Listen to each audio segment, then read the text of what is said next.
This is Find Your Dream Job, the podcast that helps you get hired, have the career you want, and make a difference in life. I'm Mac Pritchard, your host and publisher of Mac's List. I'm joined by my co-host, Ben Forstag, our managing director, and Jenna Forstrom, our community manager. Everything about quitting your job? That's our topic this week. Most of us would like to change jobs now. One survey cited by CBS News found that 84% of Americans want to switch employers. Yet most of us show up for work every Monday, even when we want to be somewhere else. There are lots of reasons why we do this. Top concerns people cite include family, money, and opportunity. But what if you walked out of your office today without lining up your next job? Does that sound crazy? This week we're talking to author Tess Vigeland, who will make the case for why you should quit your job now, even if you don't have a plan B. Ben Forstag has a federal website you can use to determine which employers are hiring if you do make that leap, and Jenna Forstrom has a question from a listener. Our show this week is brought to you by our sponsor, the Weekend Resume Makeover course, developed by national resume expert Jenny Foss.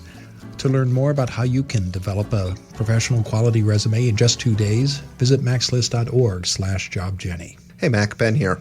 Hey Ben, how are you? I'm doing great. So we get a lot of questions about resumes here at Mac's List, and I tell people we are not resume experts.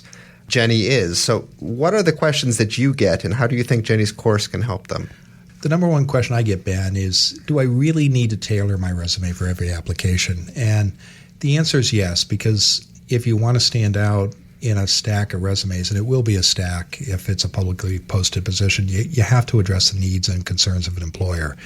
Now, that doesn't mean you have to start from scratch, but you do need to tweak your resume. And when you do that, you'll increase the odds that you'll get an interview. Jenny shows you how to do this, and I've seen her work with clients, and I've seen the results that she's produced, and her course will take you through the steps you need to follow to get an interview and get the job. So if you'd like to learn more, I encourage you to visit our website, and you'll find a link there for the Weekend Resume Makeover. Visit maxlist.org/jobjenny. Now let's turn to the Mac's List team. Our topic this week is quitting a job without a plan B. Now, I got to ask you, Jenna, Ben, have you two ever just quit a job not knowing what you're going to do next? I have ended a contract, so not quite quit a job, but ended a contract without a plan B. Why did you do that, Jenna, and what happened next? I was just really unhappy with the way the client was working, and I just felt like it was just kept on getting drawn out. And for me, I needed a plan, so I was like, I'm just going to end this, free myself from all these contractual ties, and just start clean. And then what happened, Jenna? I took a couple days off to recover, freaked out about my finances, and started job hunting right away, and landed a job at an agency a couple months later. Okay, good. How about you, Ben? Twice, actually. So the first time when my wife and I decided we wanted to move to Portland, we both decided that it would be best to inform our existing employers that we were leaving in a month or two and then start the job search process. So we quit our jobs and started looking for the next thing, knowing only that it would be in Portland someplace.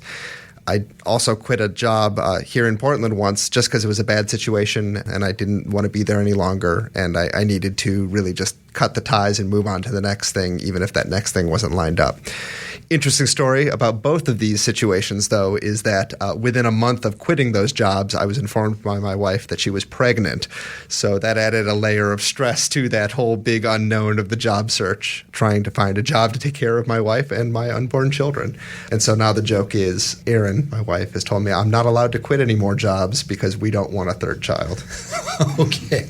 That's a connection I didn't know about, so thanks for sharing that. I've quit jobs twice without having a plan B. Once when I was in college, I worked at the university library, and I was fretting about getting all my papers done, and I quit a week early. I probably shouldn't have done that. I'd committed to staying through the end of the semester, but nothing terrible happened. When I was a professional in my mid-20s, I quit not knowing what I wanted to do next from a job in Boston. And like you, Jenna, I just was unhappy, and I wanted to change. And it took me about 6 months to find my next gig. So it was education, but it did work out for me in the end.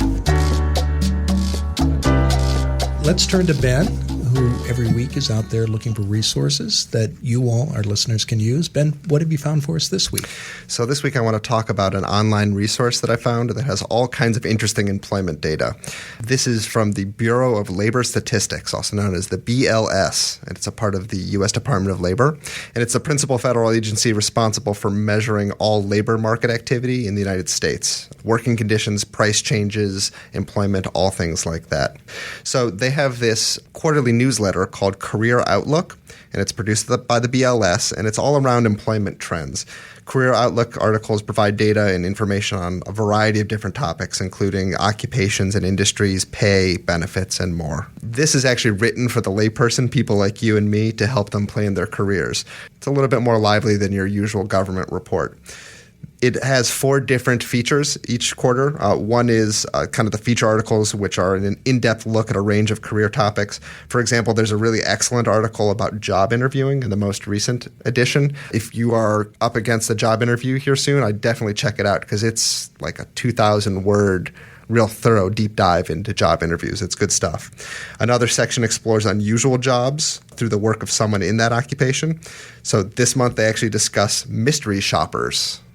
And I guess it sounds a whole lot more romantic or interesting than it really is. After reading about mystery shoppers, I don't think this is a career that I would want to embrace. So I've only met a mystery shopper once, and it wasn't their full-time gig, but it was actually in Patagonia in southern Argentina.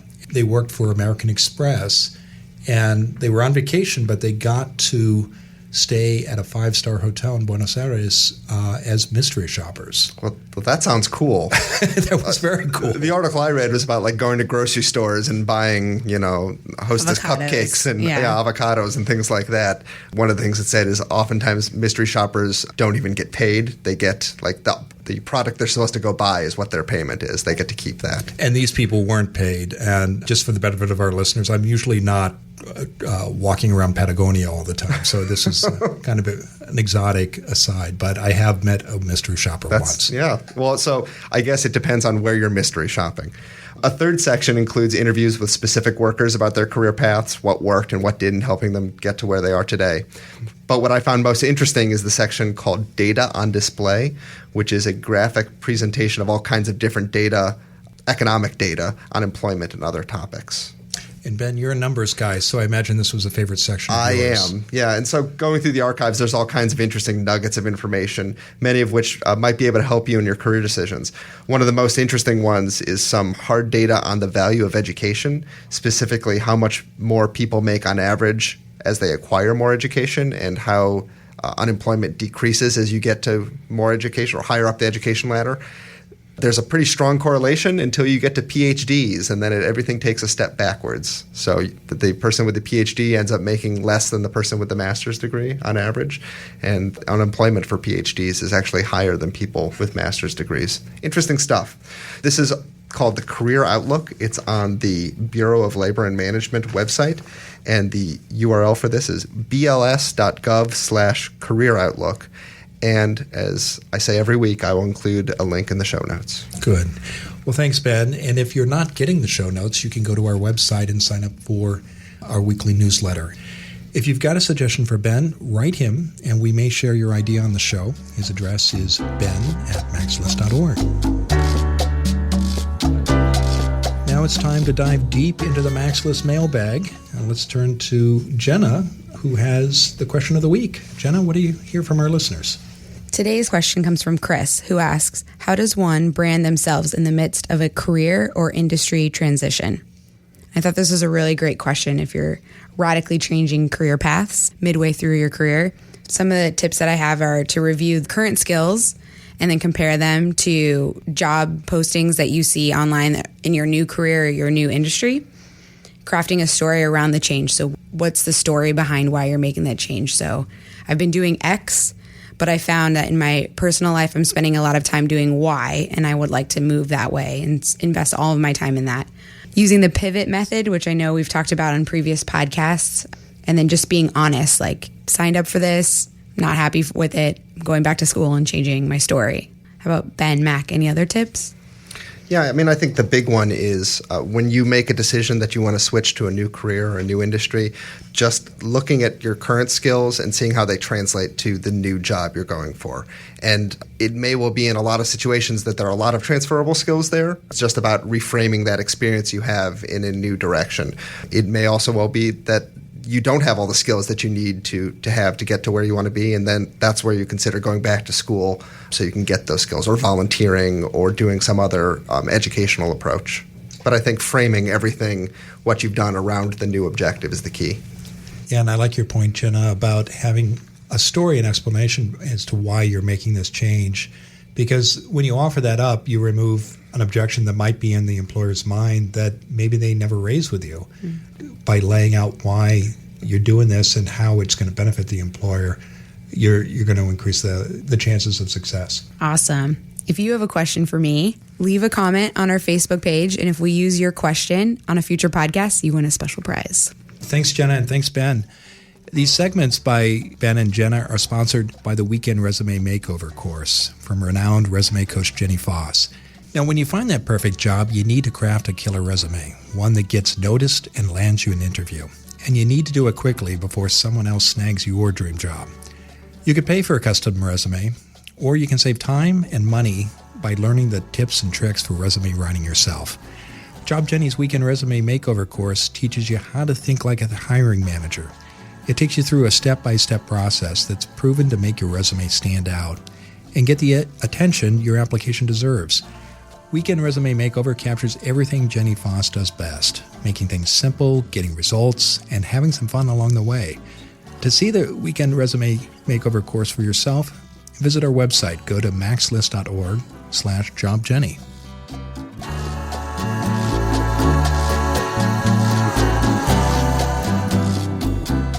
Now let's turn to this week's guest, Tess Vigeland. Tess Vigeland had her dream job in broadcast journalism for 20 years, including serving as anchor for National Public Radio's Marketplace. She's the author of Leap, Leaving a Job with No Plan B to Find the Career and Life You Really Want. Tess also writes for the New York Times and The Guardian, among numerous other publications, and she joins us from Southeast Asia. Tess, thanks for being on the show. Thank you. It's a delight to be here. Now, Tess, tell us about your story. Why did you quit your job? It's a long story, but I will give you the Cliff's Notes version. All right, that'll be great. Okay. I had been in public broadcasting for more than 20 years. And as you noted, had my dream job and was in a job that I absolutely loved. I loved the work itself, but for various reasons, I just felt like it was time for a change. And, I don't go into some of those reasons. Clearly, you don't leave a job if you are super happy with the people you're working for. And the problem was for me that it was two things. First of all, I wasn't sure where to go after I kind of reached the top of the career ladder. You kind of look around and you're like, well, what are my options? And the second thing was that I didn't really have that second career that everybody is supposed to have. You're always supposed to have this dream job that you're reaching for, and I already had it. So I had no idea what else I wanted to do in life. Again, because I loved the work that I was doing. I think it was the work that I was meant to do. So what I ended up doing was I left that job without having any idea what I wanted to do next. I think it was partly I was a little crazy, but I also just decided that after 20 years, I, at the very least, would be able to make it on my own, at least for a little while. And I was pretty confident that something else would come along right away. And it didn't come along right away, but I did end up writing a book about this experience. It's been quite the journey, quite the adventure. And, again, there were a lot of things that went into that decision, but I look back and it was absolutely the right decision to make. I've had a chance to read your blog posts and articles you've posted about your experience. You make the case for why people should consider quitting a job without having a plan B in place. And of course, that goes against the conventional wisdom, which is you should always be thinking not only about your next position, but perhaps the one after that or even the one after that. So there was no master plan in place, and you've had a good experience. Tell me, Tess, for people who are listening, how would they know that it's time to quit without that plan be in place? What signs should they look for? Yeah, well, and Mac, I was among the people who always said I had a personal finance program, a call-in show actually for the last 6 years of my career, and I was among those people who would say never, ever, ever, ever quit your job without having something else lined up. I don't say that anymore because I think life is much more complicated than that. And I think that, just looking back, I've found that there are a few things that are hints that you need to pay attention to if maybe it's time for you to, if not up and quit without another plan, then at least think about what your next steps might be. And one of those is actually a line from a speech that I gave several years ago. And it's that it is time to go when you have too much self-respect to stay. And this is what I was kind of alluding to when I talked about not being particularly pleased with the people I was working for. I think that if you have that feeling of being undervalued constantly in what you do, disrespected in any way, shape, or form, and certainly if you are being mistreated, you don't have to put up with that. Life is far too short to be saying to yourself, oh, this is the only thing that I can do. I've got to keep food on the table. I don't have any other options. Well, there are always other options. And yes, money is a consideration that you must deal with before you do anything like this. But that said, I think what keeps us back even more than anything else is fear. And if you are experiencing something that is not good for you in your workplace, you really need to take a look at that. And if the cost outweighs the benefits, you got to get out.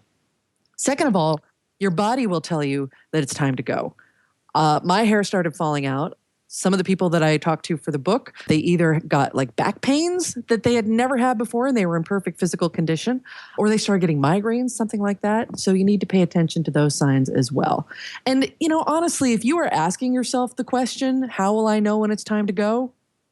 It's past time to start thinking about that. You really need to start making a plan. Well, I can certainly identify with the signals of the body, Sanju. In my 20s, I had a job doing media relations in Boston, and it's a tough market. I learned a lot from that job, and I won't go into the details, but it was not a good fit for me because of many of the things that you're talking about. And when I left that position for another job, magically, those pains went away. Yeah, and it's not magic. Your body speaks to you. It really does. You know when something is amiss. And the problem is that too often, way too often, we just kind of shove that down.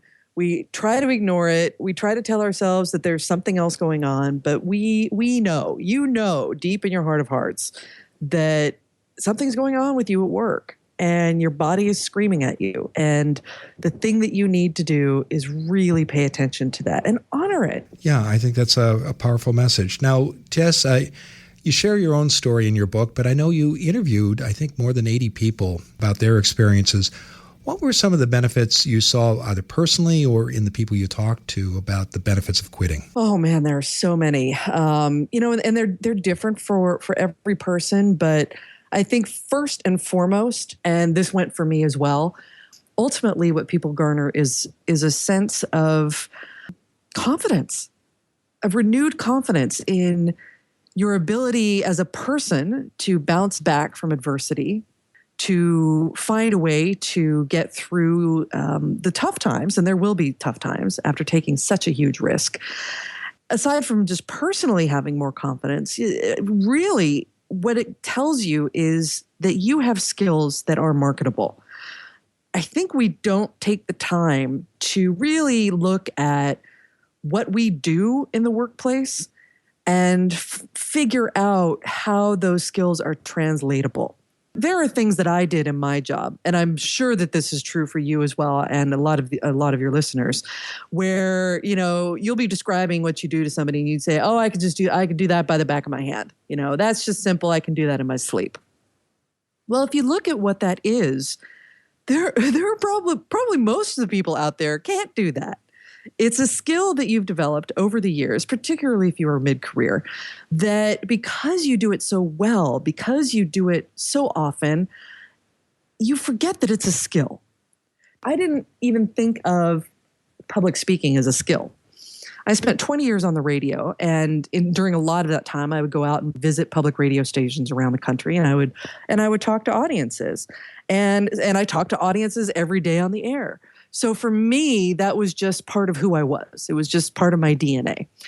And what I found out after I quit was, no, actually, that's a very valuable skill. Most people, like, the last thing in the world they want to do is get up on a stage and talk, to even one person, much less thousands. Yeah, I think public speaking ranks as the second or third fear that people have. Yeah. Right. Yeah. Right, exactly. So for me, that was a skill that I could market. And so I really encourage people to sit down and think about what you do on a daily basis that you don't even realize you're doing, that perhaps is a skill that is something that you could take away from that particular job site and turn it into something different. It's really, really valuable to sit down and do an exercise of that. And, just figuring that out will again give you this confidence that so many people don't have, because they've been doing the same thing for a long time and they cannot imagine doing anything else. So I think that is the most valuable thing that most of the people I talked to walked away with. Okay. Well, I can imagine our listeners saying, well, that sounds great, Tess, but let's bring it back to your old beat, finance. What about money? What advice do you give people about how they should take money into consideration before they take the leap? Yeah. So the original working title of the book that I wrote was Leap Without a Net. And we decided at some point in the process that was a really bad piece of advice. I think you hear a lot that, just quit your job, follow your passion, and the riches will come. Well, first of all, I didn't have another passion. And second of all, that is not how it works. You have got to be able to have a roof over your head and food on the table before you do something like this. Now, perhaps that sounds like it's coming from a place of privilege. Yes, Tess, you must have won the lottery and that's what allowed you to quit your job. No, but, I was married at the time and my husband made enough money to pay the mortgage. Now, things got really tight in the house and we couldn't do a lot of the things that we did before I quit. But that said, we pared down and our life became much more simple, which was a blessing in disguise. And we did know what our worst case scenario looked like, right? So you go through the exercise of what that looks like. Does it mean that you tap into your retirement fund? Which, of course, as a host of a personal finance show, I would never recommend, but we knew that it was an option if worst came to worst. Do you go back and live with parents or friends? What are you willing to do financially in order to make it so that you can take a leap like this without ending up under a bridge? That's very difficult. And I understand that a lot of people live, week to week, month to month, and they don't know where the next paycheck is coming from. If that is the case for you, do not do this. This is not something that everyone can do. But I think we also sometimes take a look at our finances and just automatically assume that there's no room to breathe and that we can't do anything about our own lifestyles to make it so that this is possible for ourselves. You need to do the hard work of really taking a look at what that bottom line is for you and see if you can cut back somewhere. See if you can make changes in your financial life to make it possible for you to step back for a few weeks. Can it be a few months? For me, it's been a few years, although, of course, I've been freelancing, and that's been, wonderful for me. But, what can you do to allow yourself the room to breathe? Well, let's talk about identity, because certainly in the United States, but I think this is true around the world, a lot of our identity is tied up in our job. How have you dealt with that, and how have you seen other people deal with those barriers? What's been your experience, Tess? Boy, Mac, that is really just a function of time. For me, my identity was entirely my work, in part because, I was a public figure. I had an identity that was very exciting. Journalism is a very exciting thing to do. I had a national radio show. People would recognize me by my voice in elevators. I never thought of myself as anything other than public radio's Tess Vigeland. And what I had to figure out ultimately was who I was just as Tess Vigeland. And that was a really long process. In fact, honestly, if I'm being honest, I'm still figuring that out. I still don't know really who I am outside of what now I used to do for a living. And that's a very difficult process to go through. The first time you walk into a party, what's the first question you ask? And what's the first question people ask of you? What do you do? Yeah. And I don't do that anymore. In fact, it's the last question I ask. And I will even tell people, look, I'm not going to ask you what you do for a living because I don't want to know. I have a feeling that is not the most interesting thing about you. And I would like to hear about other aspects of you that might be interesting. I have made sure that that I have figured out what those other aspects are for myself that are interesting about me, aside from the fact that I used to be on the radio. Now, I am fortunate that now I can talk about being an author. So, I've had new identities, and now I'm a traveler. Now I'm a professional wanderer. You mentioned I'm in Southeast Asia, and I'm doing that for the next year. Find things about yourself that you can talk about with people. Maybe it's something that you do on the weekends. Maybe it's something you do with your family. Maybe it's an identity that people don't even know about you. Do you love video games? Do you play the cello? Is there something else that you can build an identity around? And it doesn't just have to be one thing. I mean, that's the other thing with making it what you do for a living. That's just one thing. There are so many other things about us as human beings that make us far more interesting than what we do from 9 to 5.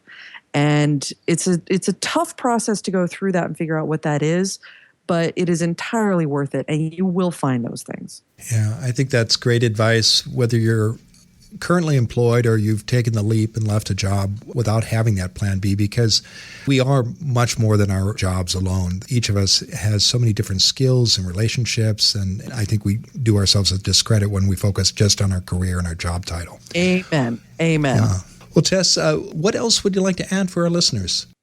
I suppose that my final piece of advice would be don't keep waiting. When it comes to, for example, monetary goals, don't set them so high that you will never make them. This is another thing we do. We decide that we need $5 million in the bank before we're going to quit our jobs. Well, what are the chances that you're going to get the $5 million? You're setting yourself up not to be able to do something that you really need to do. And I think that goes for emotional preparedness as well. We tell ourselves, I really need to think about this for a really long time. I need to have it all mapped out. And then we never draw the map. And we never get ourselves to the point where we're willing to just jump off that ledge. And as I said, it's not wise to jump off without having any sort of net below you. But I think we expect that net to be, a foot from us before we do something like this. Mine was at the very bottom of the canyon. I just decided that I had to do it for my own sense of well-being, for my own sense of self-worth.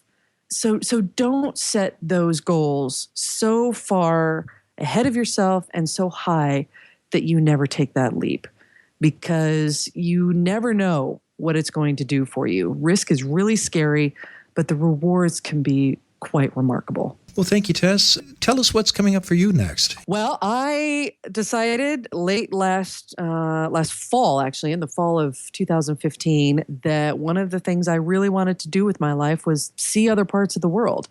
So that's what I'm doing. I sold my house, packed up everything, and left in December. And I am now in Southeast Asia, where I just moved to Bangkok after 4 months in Saigon. I visited Sri Lanka and Thailand and Cambodia and Japan in the process. And I don't know when I'm coming back. I have lived my life without a plan for the last almost 4 years now, and I'm really enjoying it. So I actually have no idea where I'm going to go next. I'll probably be in Bangkok for a couple months, then I'll go live somewhere else. I'm not doing the whole backpacker, like one country a week thing that a lot of people do. That's not how I travel. That's not how I roll. But I am living a life that is peripatetic and very adventurous, and I'm enjoying every single moment of it. It's not easy. It's not easy by any stretch of the imagination, but I'm having a lot of fun. And I never would have imagined 3.5 years ago when I quit my job that this is what would have happened. and it's great. Great. Well, thank you. To learn more about Tess, go to her website. It's tessuntethered.com. We'll be sure to include that in the show notes. Tess, thanks so much for joining us. Mac, thank you. Great questions, and I really enjoyed it. We're back in the Max List studio with Ben and Jenna. Now, tell me, are you two ready to quit your jobs? Will I see you tomorrow? Well, no. And actually, hearing Tessa's story brought back all these memories of the last time I quit my job. And like you, I was having physical ailments before I made that decision. I was waking up in the middle of the night and headaches and backaches and things. And I remember when I finally made that decision that enough is enough. I'm already in a hole. I need to stop digging. A lot of those problems went away.